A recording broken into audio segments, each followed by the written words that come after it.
राम राम जी। ओम श्री परमात्मने नमः। दूसरा अध्याय।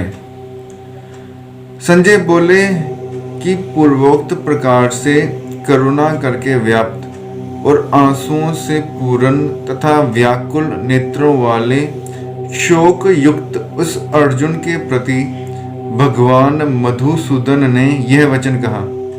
हे अर्जुन, तुमको इस विषम स्थल में यह अज्ञान किस हेतु से प्राप्त हुआ? क्योंकि यह ना तो श्रेष्ठ पुरुषों से आचरण किया गया है, ना स्वर्ग को देने वाला है, ना कीर्ति को कराने वाला है। इसलिए है अर्जुन, नपुंसकता को मत प्राप्त हो, यह तेरे योग्य नहीं है। हे परंतप, तुच्छ हृदय की दुर्बलता को त्याग कर युद्ध के लिए खड़ा हो। तब अर्जुन बोले कि हे मधुसूदन, मैं रणभूमि में भीष्म पितामह और द्रोणाचार्य के प्रति किस प्रकार बाणों से युद्ध करूंगा? क्योंकि हे हरिसूदन, वे दोनों ही पूजनीय हैं। इसलिए इन महानुभाव गुरुजनों को ना मारकर इस लोक में भिक्षा का अन्न भी भोगना कल्याणकारक समझता हूँ। क्योंकि गुरुजनों को मारकर भी इस लोक में रुधिर से सने हुए अर्थ और काम रूप भोगों को ही तो भोगूंगा। और हम लोग यह भी नहीं जानते कि हमारे लिए क्या करना श्रेष्ठ है, अथवा यह भी नहीं जानते कि हम जीतेंगे या हमको वे जीतेंगे। और जिनको मारकर हम जीना भी नहीं चाहते, वे ही धृतराष्ट्र के पुत्र हमारे सामने खड़े हैं। इसलिए कायरता रूप दोष करके उपहत हुए स्वभाव वाला और धर्म के विषय में मोहित चित्त हुआ मैं आपसे पूछता हूँ कि जो कुछ निश्चय किया हुआ कल्याणकारक साधन हो, वह मेरे लिए कहिए, क्योंकि मैं आपका शिष्य हूँ। इसलिए आपकी शरण हुए मेरे को शिक्षा दीजिए। क्योंकि भूमि में निष्कंटक धन धान्य संपन्न राज्य को और देवताओं के स्वामी पने को प्राप्त होकर भी मैं उस उपाय को नहीं देखता हूँ कि जो मेरी इंद्रियों के सुखाने वाले शोक को दूर कर सके। संजय बोले, हे राजन, निद्रा को जीतने वाले अर्जुन अंतर्यामी श्री कृष्ण महाराज के प्रति इस प्रकार कहकर फिर श्री गोविंद भगवान से युद्ध नहीं करूंगा, ऐसे स्पष्ट कहकर चुप हो गए। उसके उपरांत हे भरतवंशी धृतराष्ट्र, अंतर्यामी श्री कृष्ण महाराज ने दोनों सेनाओं के बीच में उस शोक युक्त अर्जुन को हंसते हुए से यह वचन कहे। हे अर्जुन, तू ना शोक करने योग्यों के लिए शोक करता है और पंडितों के से वचनों को कहता है, परंतु पंडित जन जिनके प्राण चले गए हैं उनके लिए और जिनके प्राण नहीं गए हैं उनके लिए भी शोक नहीं करते, क्योंकि आत्मा नित्य है। इसलिए शोक करना अयुक्त है। वास्तव में ना तो ऐसा ही है कि मैं किसी काल में नहीं था, अथवा तू नहीं था, अथवा ये राजा लोग नहीं थे, और ना ऐसा ही है कि इससे आगे हम सब नहीं रहेंगे। किंतु जैसे जीवात्मा की इस देह में कुमार, युवा और वृद्धावस्था होती है, वैसे ही अन्य शरीर की प्राप्ति होती है। उस विषय में धीर पुरुष नहीं मोहित होता है। अर्थात जैसे कुमार, युवा और जरावस्था रूप स्थूल शरीर का विकार अज्ञान से आत्मा में भासता है, वैसे ही एक शरीर से दूसरे शरीर को प्राप्त होना रूप सूक्ष्म शरीर का विकार भी अज्ञान से ही आत्मा में भासता है। इसलिए तत्व को जानने वाला धीर पुरुष इस विषय में नहीं मोहित होता है। हे कुंती पुत्र, सर्दी गर्मी और सुख दुख को देने वाले इंद्रिय और विषयों के संयोग तो क्षणभंगुर और अनित्य हैं। इसलिए हे भरतवंशी अर्जुन, उनको तू सहन कर, क्योंकि हे पुरुष श्रेष्ठ, दुख सुख को समान समझने वाले जिस धीर पुरुष को ये इंद्रियों के विषय व्याकुल नहीं कर सकते, वह मोक्ष के लिए योग्य होता है। और हे अर्जुन, असत वस्तु का तो अस्तित्व नहीं है और सत्य का अभाव नहीं है। इस प्रकार इन दोनों का ही तत्वज्ञानी पुरुषों द्वारा देखा गया है। इस न्याय के अनुसार नाश रहित तो उसको जान कि जिसके द्वारा यह संपूर्ण जगत व्याप्त है, क्योंकि उस अविनाशी का विनाश करने को कोई भी समर्थ नहीं है। और इस नाश रहित अपरमेय नित्य स्वरूप जीवात्मा के ये सब शरीर नाशवान कहे गए हैं। इसलिए है भरतवंशी अर्जुन, तू युद्ध कर। जो इस आत्मा को मारने वाला समझता है तथा जो इसको मरा मानता है, वे दोनों ही नहीं जानते हैं, क्योंकि यह आत्मा ना मारता है और ना मारा जाता है। यह आत्मा किसी काल में भी ना जन्मता है और ना मरता है, अथवा ना यह आत्मा हो करके फिर होने वाला है, क्योंकि यह अजन्मा, नित्य, शाश्वत और पुरातन है। शरीर के नाश होने पर भी यह नाश नहीं होता है। हे प्रथापुत्र अर्जुन, जो पुरुष इस आत्मा को नाश रहित, नित्य, अजन्मा और अव्यय जानता है, वह पुरुष कैसे किसको मरवाता है और कैसे किसको मारता है। और यदि तू कहे कि मैं तो शरीरों के वियोग का शोक करता हूँ, तो यह भी उचित नहीं है, क्योंकि जैसे मनुष्य पुराने वस्त्रों को त्याग कर दूसरे नए वस्त्रों को ग्रहण करता है, वैसे ही जीवात्मा पुराने शरीरों को त्याग कर दूसरे नए शरीरों को प्राप्त होता है। हे अर्जुन, इस आत्मा को शस्त्र आदि नहीं काट सकते हैं और इसको आग नहीं जला सकती है और इसको जल गीला नहीं कर सकते हैं और वायु नहीं सुखा सकता है, क्योंकि यह आत्मा अच्छेद्य है। यह आत्मा अदाह्य, अकलज्ञ और अशोष्य है तथा यह आत्मा निसंदेह नित्य, सर्वव्यापक, अचल, स्थिर रहने वाला और सनातन है।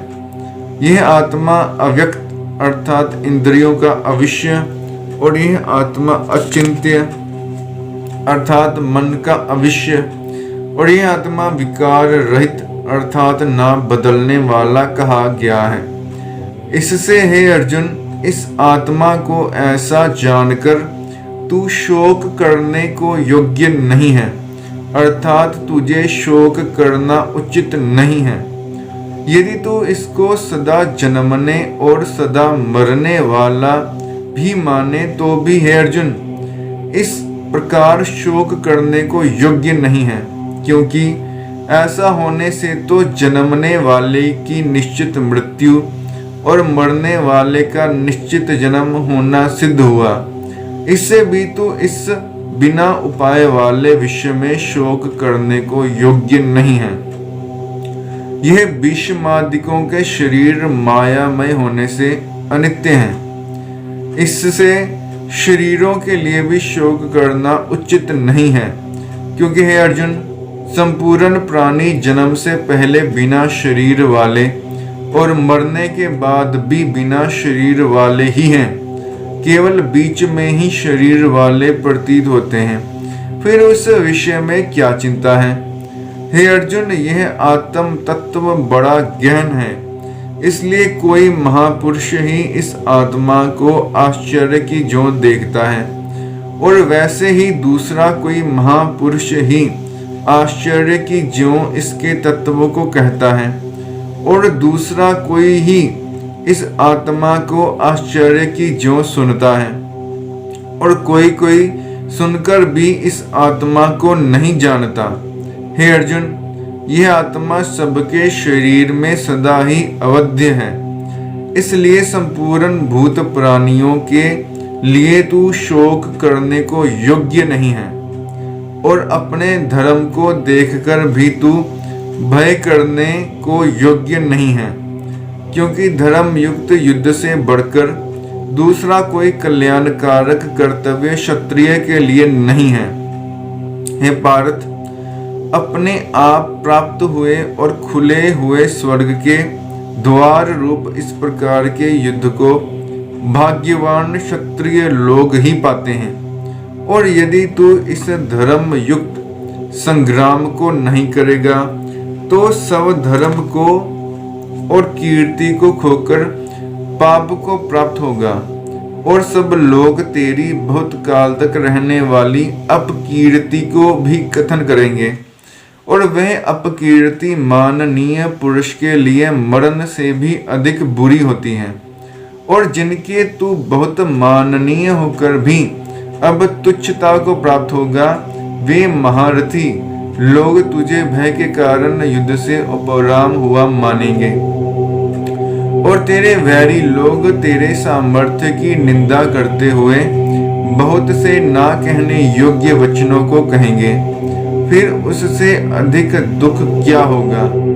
इससे युद्ध करना तेरे लिए सब प्रकार से अच्छा है, क्योंकि या तो मरकर स्वर्ग को प्राप्त होगा अथवा जीतकर पृथ्वी को भोगेगा। इससे हे अर्जुन, युद्ध के लिए नीचे वाला होकर खड़ा हो। यदि तुझे स्वर्ग तथा राज्य की इच्छा ना हो तो भी सुख दुख, लाभ हानि और जय पराजय को समान समझकर उसके उपरांत युद्ध के लिए तैयार हो। इस प्रकार युद्ध करने से तू पाप को प्राप्त नहीं होगा। हे पार्थ, यह बुद्धि तेरे लिए ज्ञान योग के विषय में कही गई, और इसी को अब निष्काम कर्म योग के विषय में सुन। जिस बुद्धि से युक्त हुआ तू कर्मों के बंधन को अच्छी तरह से नाश करेगा।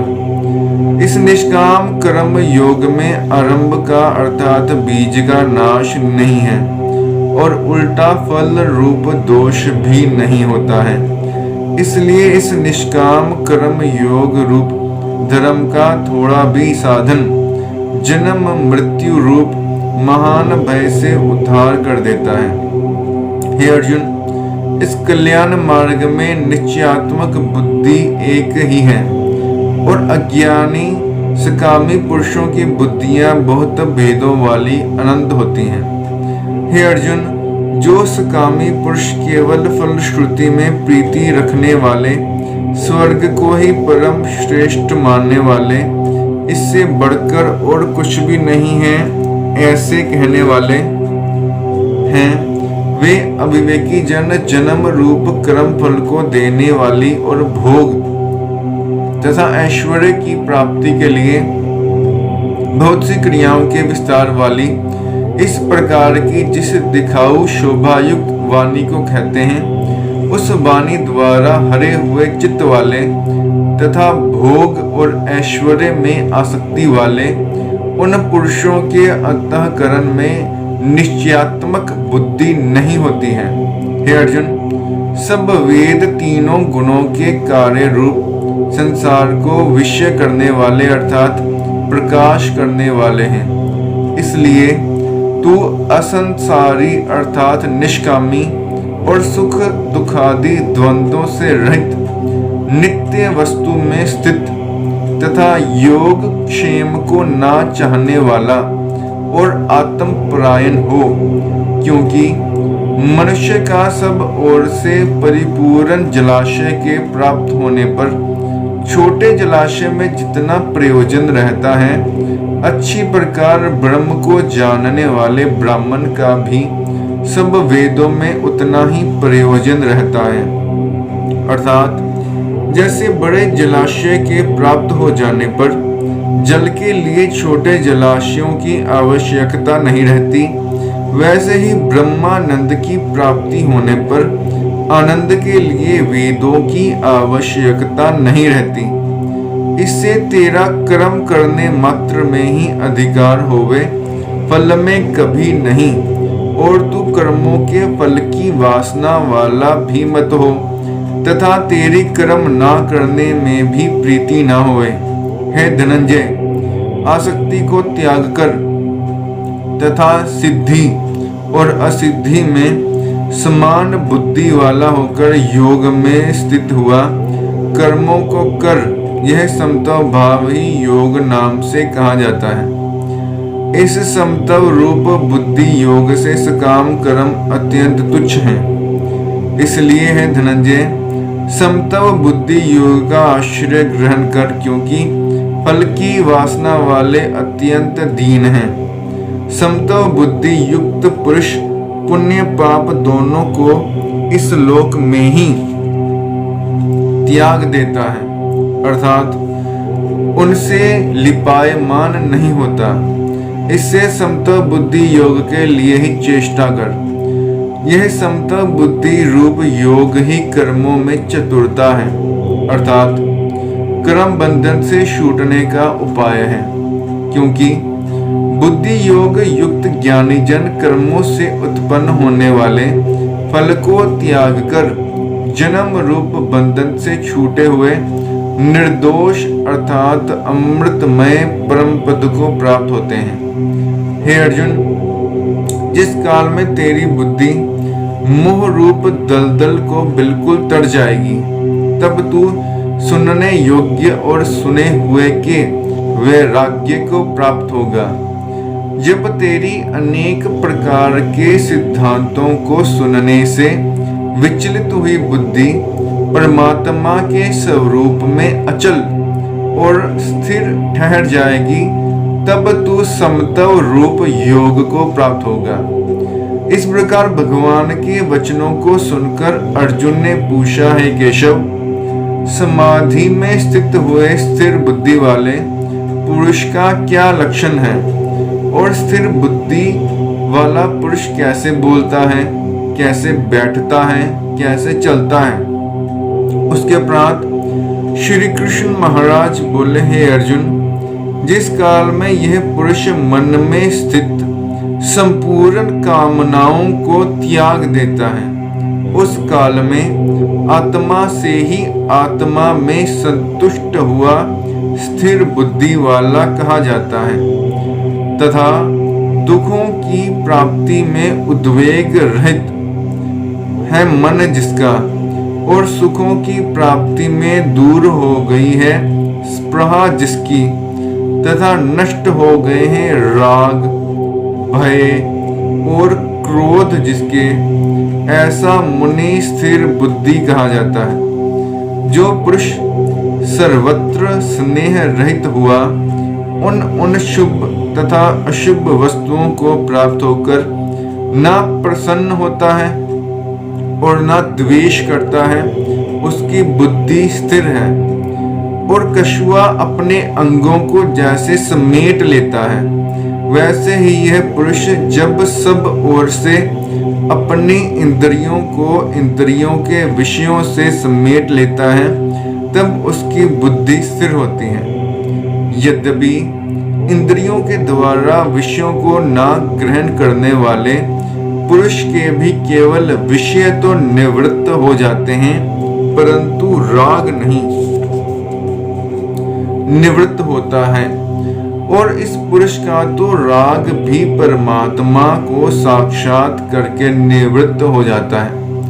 और हे अर्जुन, जिससे ये कि यत्न करते हुए बुद्धिमान पुरुष के भी मन को यह प्रमथन स्वभाव वाली इंद्रियां बलात् हर लेती हैं। इसलिए मनुष्य को चाहिए कि उन संपूर्ण इंद्रियों को वश में करके समाहित चित्त हुआ मेरे परायण स्थित होवे, क्योंकि जिस पुरुष के इंद्रियां वश में होती हैं उसकी ही बुद्धि स्थिर होती है। हे अर्जुन, मन सहित इंद्रियों को वश में करके मेरे परायण न होने से मन के द्वारा विषयों का चिंतन होता है और विषयों को चिंतन करने वाले पुरुष की उन विषयों में आसक्ति हो जाती है और आसक्ति से उन विषयों की कामना उत्पन्न होती है और कामना में विघ्न पड़ने से क्रोध उत्पन्न होता है। क्रोध से अविवेक अर्थात मूढ़ भाव उत्पन्न होता है और अविवेक से स्मरण शक्ति भ्रमित हो जाती है और स्मृति के भ्रमित हो जाने से बुद्धि अर्थात ज्ञान शक्ति का नाश हो जाता है और बुद्धि के नाश होने से यह पुरुष अपने श्रेय साधन से गिर जाता है। परंतु स्वाधीन अंतःकरण वाला पुरुष राग द्वेष से रहित अपने वश में की हुई इंद्रियों द्वारा विषयों को भोगता हुआ अंतःकरण की प्रसन्नता अर्थात स्वच्छता को प्राप्त होता है। उस निर्मलता के होने पर इसके संपूर्ण दुखों का अभाव हो जाता है और उस प्रसन्न चित्त वाले पुरुष की बुद्धि शीघ्र ही अच्छी प्रकार स्थिर हो जाती है। हे अर्जुन, साधन रहित पुरुष के अंतःकरण में श्रेष्ठ बुद्धि नहीं होती है और उस अयुक्त के अंतःकरण में आस्तिक भाव भी नहीं होता है और बिना आस्तिक भाव वाले पुरुष को शांति भी नहीं होती। फिर शांति रहित पुरुष को कैसे सुख मिल सकता है? क्योंकि जल में वायु नाव को जैसे हर लेता है वैसे ही विश्व में विचरती हुई इंद्रियों के बीच में जिस इंद्रिय के साथ मन रहता है वह एक ही इंद्रिय उस अयुक्त पुरुष की बुद्धि को हरण कर लेती है। इससे हे महाबाहो, जिस पुरुष की इंद्रियां सब प्रकार इंद्रियों के विषयों से वश में की हुई होती हैं उसकी बुद्धि स्थिर होती है। और हे अर्जुन, संपूर्ण भूत प्राणियों के लिए जो रात्रि है उस नित्य शुद्ध बोध स्वरूप परमानंद में भगवत को प्राप्त हुआ योगी पुरुष जागता है और जिस नाशवान क्षण भंगुर सांसारिक सुख में सब भूत प्राणी जागते हैं तत्व को जानने वाले मुनि के लिए वह रात्रि है। जैसे सब ओर से परिपूर्ण अचल प्रतिष्ठा वाले समुद्र के प्रति नाना नदियों के जल उसको चलायमान ना करते हुए ही समा जाते हैं, वैसे ही जिस स्थिर बुद्धि पुरुष के प्रति संपूर्ण भोग किसी प्रकार का विकार उत्पन्न किए बिना ही समा जाते हैं, वह पुरुष परम शांति को प्राप्त होता है, ना कि भोगों को चाहने वाला। क्योंकि जो पुरुष संपूर्ण कामनाओं को त्याग कर ममता रहित और अहंकार रहित स्पृहा रहित हुआ बरतता है वह शांति को प्राप्त होता है। हे अर्जुन, यह ब्रह्म को प्राप्त हुए पुरुष की स्थिति है। इसको प्राप्त होकर योगी कभी मोहित नहीं होता है और अंतकाल में भी इस निष्ठा में स्थित होकर ब्रह्मानंद को प्राप्त हो जाता है। इति श्रीमद् भगवद गीता रूपी उपनिषद एवं ब्रह्म विद्या तथा योग शास्त्र विषयक श्री कृष्ण और अर्जुन के संवाद में सांख्य योग नामक दूसरा अध्याय